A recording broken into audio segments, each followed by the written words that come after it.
Hi all.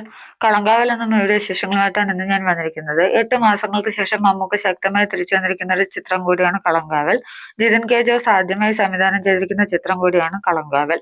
മമ്മൂട്ടിയും വിനായകനുമാണ് main റോളിൽ ഈ ചിത്രത്തിൽ അഭിനയിച്ചിരിക്കുന്നത്. ഇവരെ കൂടാതെ ജിബിൻ ഗോപിനാഥ്, ഗായത്രി അരുൺ, രജിഷ വിജയൻ, ശ്രുതി രാമചന്ദ്രൻ, ആസീസ് നെടുമങ്ങാട് തുടങ്ങി മറ്റനേകം താരങ്ങൾ ഈ ചിത്രത്തിൽ അണിനിരന്നിട്ടുണ്ട്. സിനിമയെപ്പറ്റി പറയുകയാണെങ്കിൽ നല്ലൊരു സിനിമ. ഒരു സ്ലോ ഫ്ലോയിലാണ് സിനിമ മുന്നോട്ട് പോകുന്നത്. ഇടയ്ക്ക് ചില സ്ഥലങ്ങളിൽ മാത്രമേ ലാഗ് ഫീൽ ചെയ്യുന്നുള്ളൂ.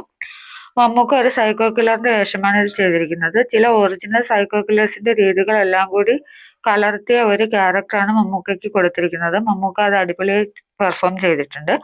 വിനായകനെ അപേക്ഷിച്ച് വിനായകൻ ഒരു പോലീസ് ഓഫീസറാണ്. ഒരു കേസ് അന്വേഷിക്കാൻ ഇറങ്ങിത്തിരിക്കുന്ന വിനായകന് മുന്നിൽ കേസുകളുടെ ഒരു ചെയിൻ തന്നെയാണ് അണിനിരക്കുന്നത്. തുടർന്ന് അയാൾ എന്തൊക്കെ ഫേസ് ചെയ്യുന്നു എന്നറിയാൻ സിനിമ കണ്ടു തന്നെ മനസ്സിലാക്കുക.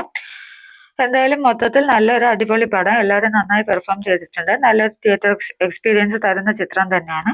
നിങ്ങൾ ആരെങ്കിലും കണ്ടവരുണ്ടെങ്കിൽ അഭിപ്രായം പറയുക. കാണാത്തവരുണ്ടെങ്കിൽ കാണാൻ ശ്രമിക്കുക. അടുത്തൊരു സിനിമയുടെ വിശേഷങ്ങളുമായി വീണ്ടും കാണുന്നവരെ ബൈ ബൈ.